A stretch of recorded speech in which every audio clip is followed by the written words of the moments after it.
What is accounting? Accounting is the language of business. Well, what is business? Well, you could say business is like somebody taking a hammer, building a house, and then taking his stuff that he made and selling it to somebody with money. And they make their exchange and it's all good. Another way to look at business is that it is a magical box. You take raw materials, put it in the box, and then it comes out as goods that you can then sell and make money. That box is business. So let's say you have a business. You make something that costs you $100 to make and you sell it for $200. You have a profit of $100 and you're happy.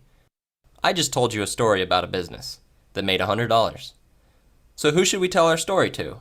You might want to tell your story to banks or investors. Banks or investors want to hear your story because they might want to lend you money or invest money in your business. Another person who wants to hear your story is Uncle Sam. He wants to tax you. We could break it down into 3 different people that want to hear your story. People on the inside, or internal users. People on the outside, external users, or the government. The language by which you tell these people stories is sometimes called managerial accounting for internal users, financial accounting for external users, and then tax accounting for government users. If you've ever taken an accounting class, it's usually going to be called managerial, financial, or tax. The actual language that external users want to hear your information in is GAAP, GAAP, which stands for Generally Accepted Accounting Principles. The government wants to hear your story based on the Internal Revenue Code. That is the standard by which you must tell your story. Now, internal users, what's the name of the language that they want to hear? It's actually whatever you want. There is no standard managerial accounting language. If you're a business and you're talking to an external user, you want to look good or show that you made a high profit. Everyone wants to brag about how good their business is doing. However, when you talk to the government, your objective is to make it look like you made nothing. Because if you're rich, they'll take all your money. Now, if you're talking to an internal user, your objective isn't really to look good or to look like you made nothing. It's really just to tell it as accurately as you can, because that's the information upon which managers and decision makers will make decisions. Now, your story might be the exact same story in every instance, but depending on who your audience is, you're going to use a different language. And each of these languages will actually tell a different story, even though it's based on the same actions of the business. In review, accounting is the language of business. Business is when you do stuff for profit. When you tell the story of your business, you're going to be telling it to one of a few different options. Internal users want to hear your story based on the language of managerial accounting. External users want to hear it based on GAAP, and the government wants to hear it based on the tax code. For more videos like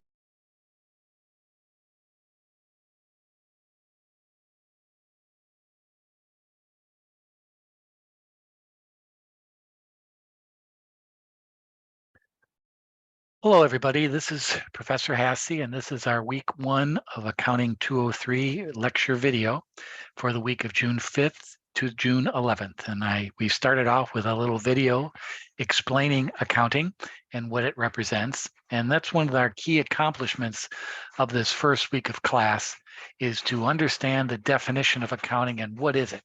Why do we use it? Why do we have it? And especially as business administration majors, you need to understand accounting because it's a very big part of business. It's how you explain business performance, how you explain to investors, to internal users, to the government, how you're doing in your business.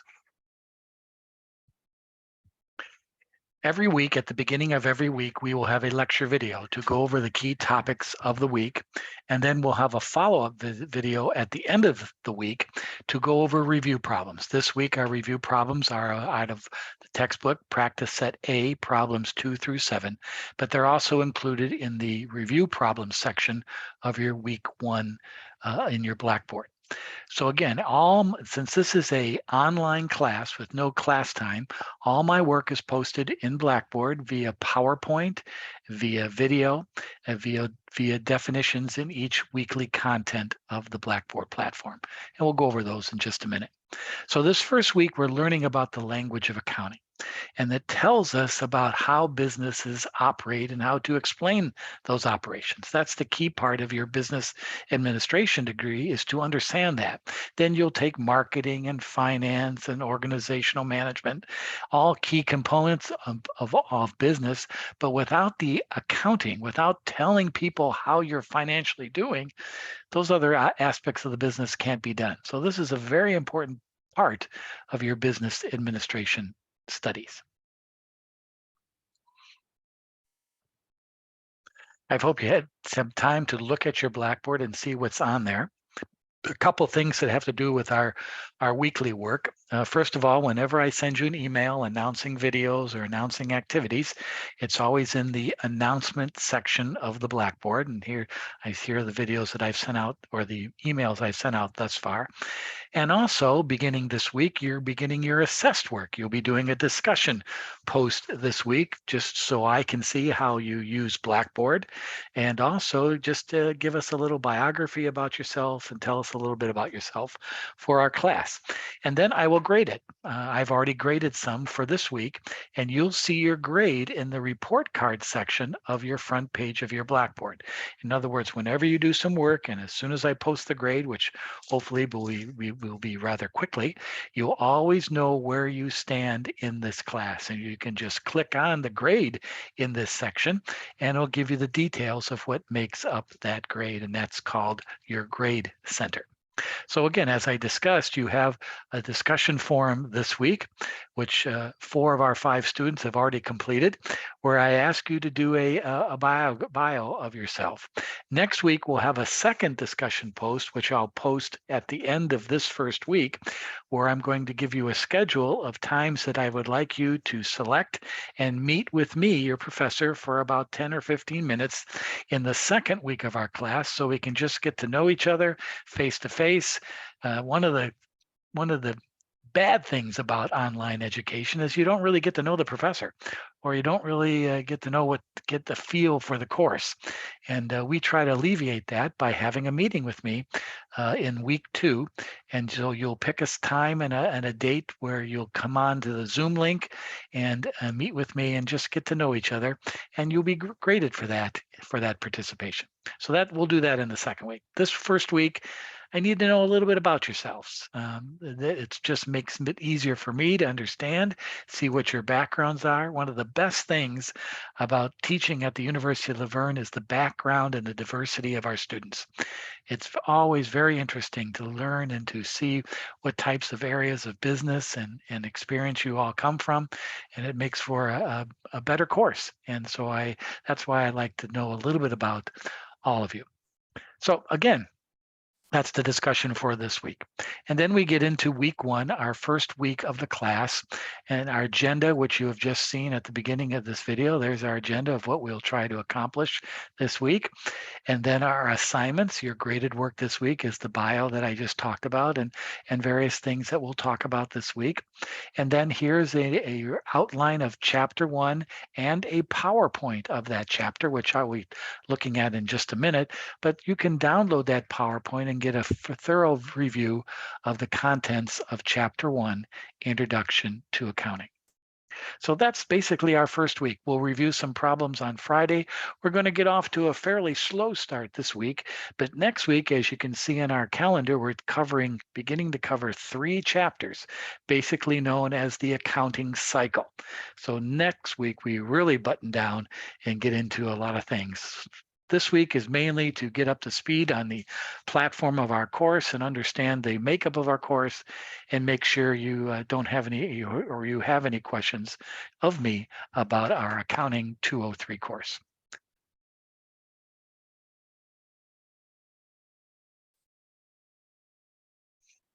So why we study accounting? Accounting is again the gathering of information and measurement of business records and transactions of a company.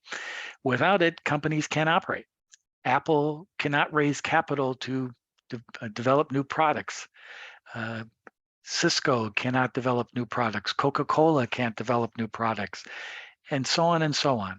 From the smallest mom and pop businesses to the largest corporations of the world, Accounting is a necessary function of a business to distribute and incorporate information in the business. It's identifying, it's recording, it's communicating.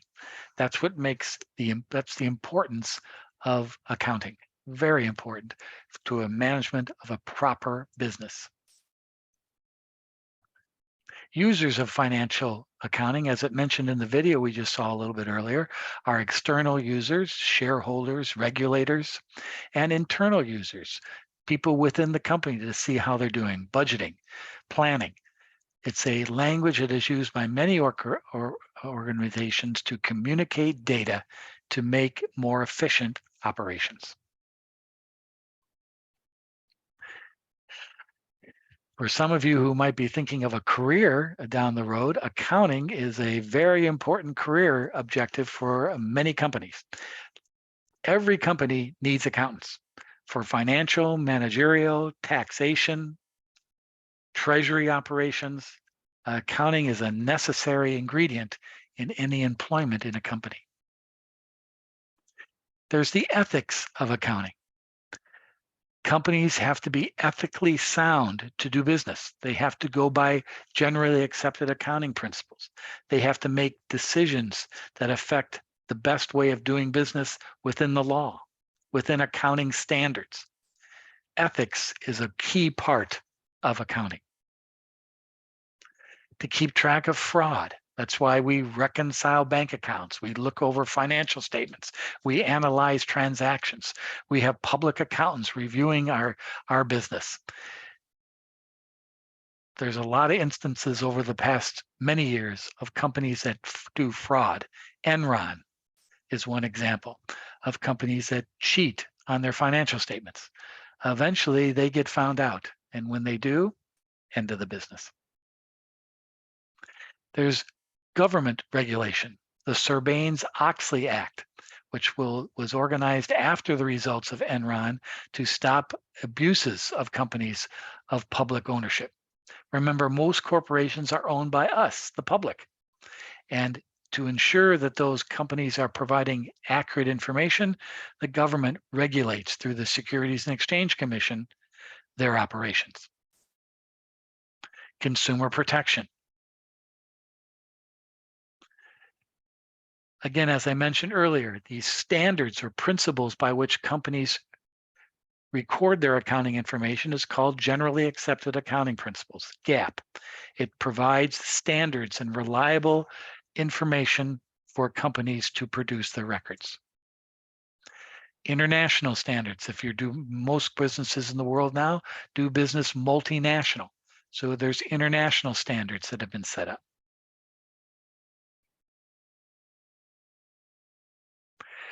The principles of accounting: measurement, full disclosure, revenue recognition, expense recognition. These are all principles by which companies and accounting practices are done. All businesses are treated as a going concern. They will never close. Yes, they will close many times, but they're treated as an accounting entity that never will cease operations. The monetary unit, in the case of the United States, would be in dollars. The time period of a business is usually 12 months, broken down into 4 quarters or 12 months. It's treated as a business, a separate business entity. All these are key assumptions that we'll talk about as we go forward in our class. There's some good definitions of those principles taken from your textbook.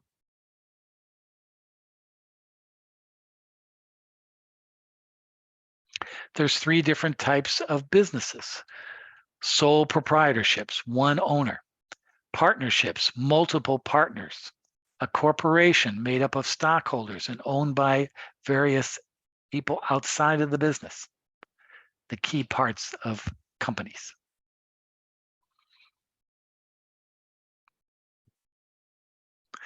And this is what you need to take out of especially this first week of class. The accounting equation. Assets equals liabilities plus equity. This is by which the basis of all accounting transactions go by. The assets always must equal to what you owe, liabilities, and what is the ownership of the business, equity. Assets are what you own. So if you look at the example below it, assets are things that you own, liabilities are what you owe, money you borrow, and then equity is made up of a variety of different things. The ownership investment, the withdrawals from the business by the owner, revenues coming into the business for sales, and expenses going out of the business for expenses to obtain those revenues. This is all what we'll be talking about these first 2-3 weeks of our course, is how every accounting event fits in to this accounting equation.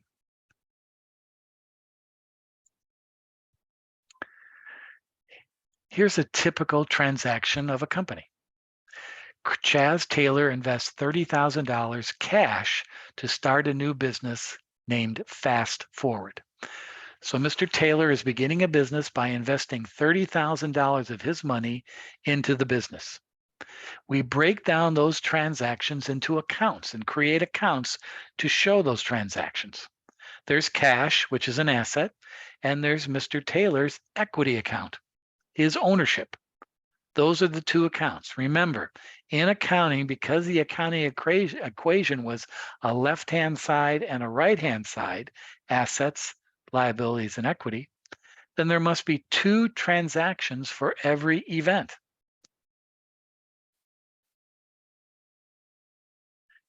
Cash is being received and equity is being received.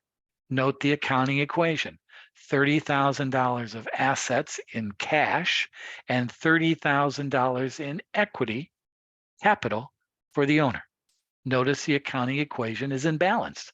30,000 on the left-hand side, 30,000 on the right-hand side. Next week, we'll be putting this transaction into what is called debits and credits, which is the formal way of recording accounting transactions. This week, we're just getting to know what that accounting transactions are and how it relates to the accounting equation. We'll be practicing this in our problem review in our second video later on this week.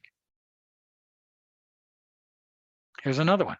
Let's say the company purchased supplies by paying $2,500 to a vendor for those supplies. Again, we have cash, but now cash is being spent to purchase another asset, supplies. And notice the accounting equation. All of these transactions remain on the asset side. There's no liabilities or equity. We purchased supplies. Supplies increased $2,500, and we spend cash. Cash is reduced by $2,500. Notice the bottom line of the accounting equation is still $30,000 assets, $30,000 equity. But the assets have changed to $27,500 of cash and $2,500 of supplies.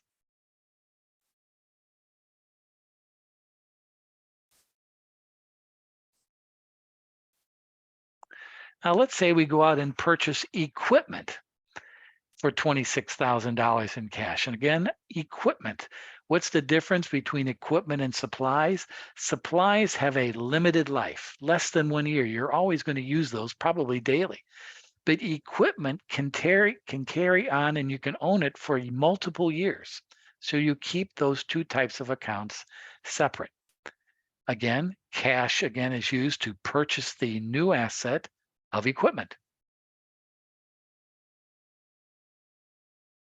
And here we go again.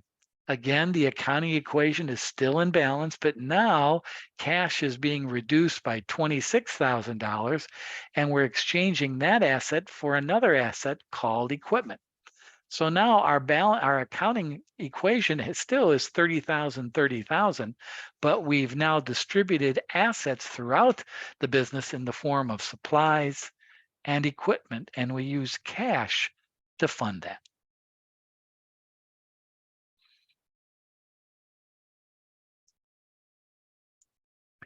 And now here's another one that we see quite a bit in our own personal financing, using credit to purchase something, using credit, like a credit card, a line of credit, whatever. So now the company is purchasing more supplies, but they're putting them on account, credit, $7,100. In other words, they get an invoice and they have probably 30 days to pay that $7,100, but they can get the supplies now. So now we have another account, same account supplies, but now we have a liability account called accounts payable. In this case, we are using borrowed funds to purchase the asset. And notice our accounting equation. Now we have additional supplies on the asset side of $7,100, but now we have an additional account on the right-hand side of the equation called accounts payable. And now we owe $7,100. But our balance is now $37,100 of assets. And where do those assets were funded?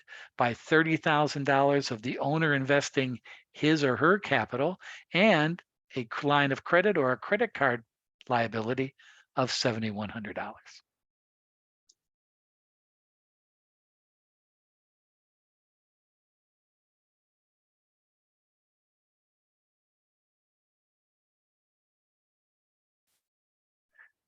Now here's providing services or accruing revenue. Notice every business provides services. This is a consulting service to a customer, and the customer paid them $4,200 cash for that consulting service that this business provided. So now our accounts are cash because we've received some cash. And two, we've now have an equity account created called revenues. In other words, we've now created income or money is coming into the business in regards to services provided. And notice, as you can see now, that $4,200 is being received in cash. But also on the equity side, equity is increasing because of the revenue coming into the business for providing those consulting services of $4,200.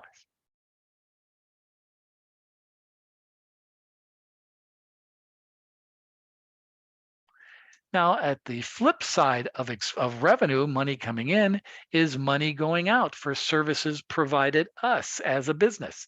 We pay for rent, $1,000. We pay salaries to our employees of $700 for working for us and providing those services that we just received the revenue for. So now we have cash being used to pay for these expenses, rent expense, and salaries expense are expenses of the business for these services that have been provided us.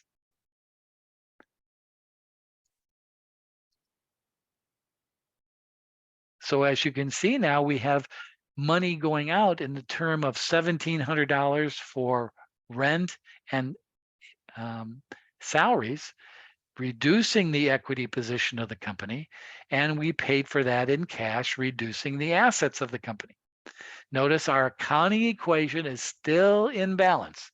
$39,600 of assets and $39,600 of debt and equity. See how this grows and grows and grows. But as you notice, it's be crazy for a business to do their accounting this way. That's why next week we'll learn about debits and credits, about how to put these in an organized format to keep track of all these transactions. But again, this week we're learning about the basis of how this all works.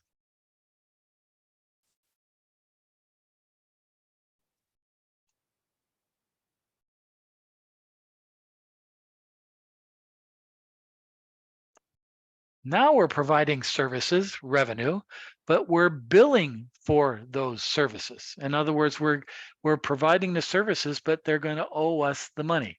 Providing consulting services of $1,600 and rents of facilities for $300 to a customer for credit. In other words, we have business services being provided, but they now owe us the money. And that's a new account that we haven't seen yet called accounts receivable. It's an asset. It means that money is owed us by providing services. In this case, the two services are consulting and rents. There's the consulting revenue and the rental revenue. And there we go. So as we can see now, notice the new asset account called accounts receivable, which was $1,900. Money owed us. Where did that money come from? Look at the revenue section. $1,600 of consulting services and $300 of rental income. Even a lot of times students get confused by this. Why is it revenue, Mr. Hasse? We haven't got the money yet. But that's exactly called the revenue recognition principle of accounting. The service has been provided. Thus, you record the accounting transaction. We've provided consulting services. We've provided rental facilities. Even though it hasn't been paid to us yet, it's still a recognition of revenue because the service has been provided. What type of asset it is? The money is owed us, accounts receivable.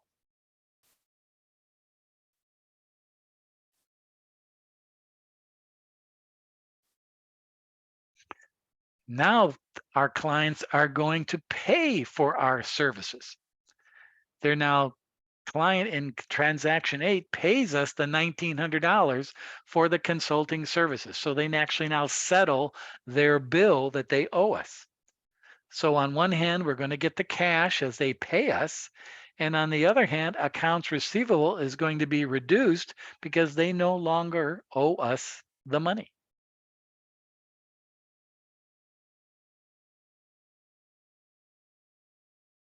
And as you can see, there's no liability or equity transactions because we've already recorded the revenue.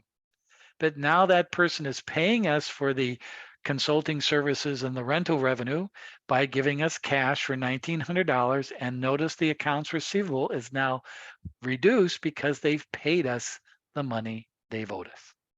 Everything is still in balance.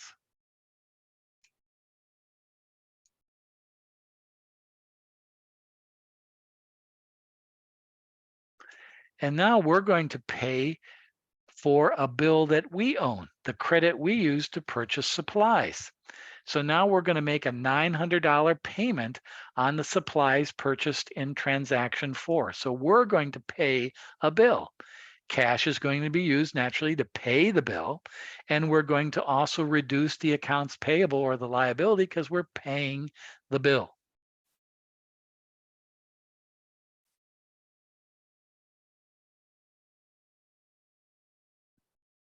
And notice, $900 of cash is being reduced, and of the $7,100 accounts payable, we're paying a portion of that, $900, lowering the amount of liability that we owe.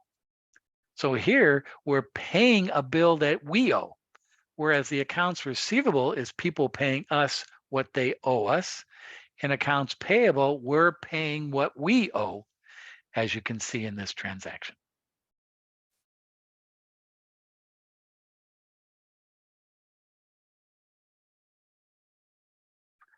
And finally, the owner of the business wants to withdraw $200 for personal use. Remember, the owner invested $30,000 of his or her money into the business.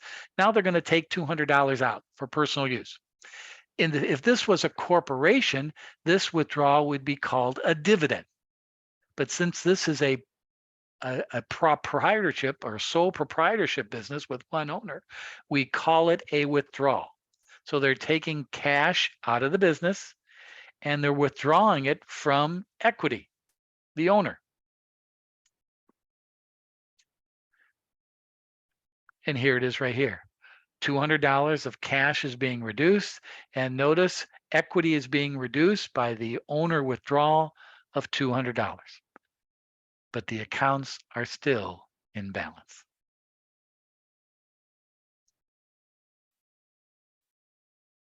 So there's a summary of all the transactions we just did. And this is one of the problems we're going to be reviewing on our Friday video by just going through this scenario, understanding the accounting equation. The good thing about this is the only time we'll deal with this week.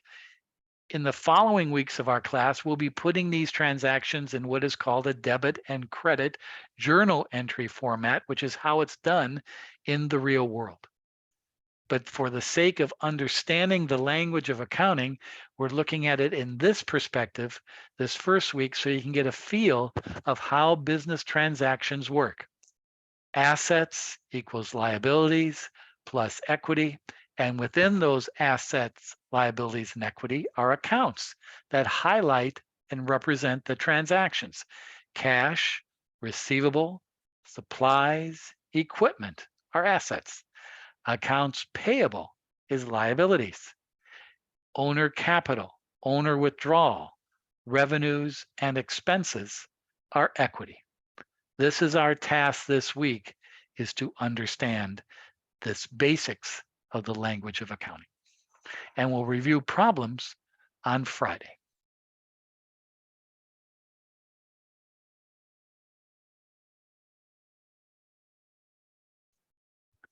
Another thing we're going to be reviewing for the first time, and we'll actually put these together later on in our course, is the big three, I like to call them, but in this case we have 4 financial statements. The 4 financial statements that describe how the business is doing, summarizing all those business events that we just talked about. Your job this week is to understand the definition of what these statements do. The income statement, the statement of owner's equity, the balance sheet, and the statement of cash flows. Every business, in order to borrow money, attract investors, see how they're doing in management, has to prepare these statements every year, in most cases every quarter, to show how they're doing. And we'll be preparing these statements as we go forward in our class.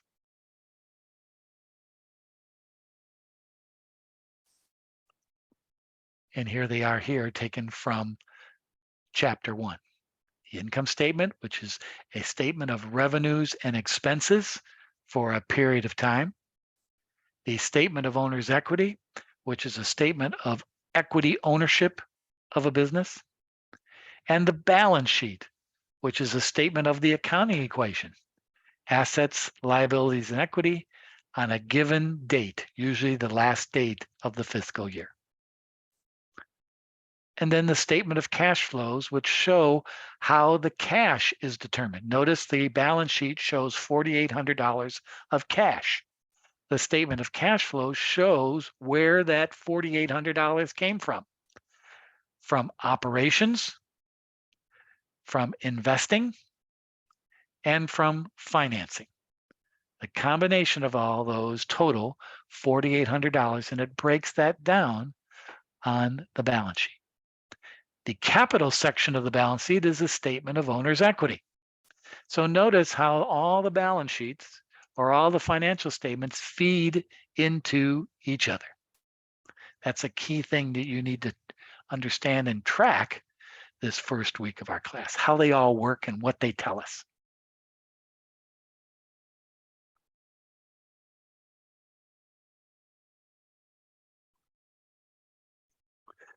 Okay, so we're off and running in week 1. We need to review business transactions and what they are in regards to the accounting equation.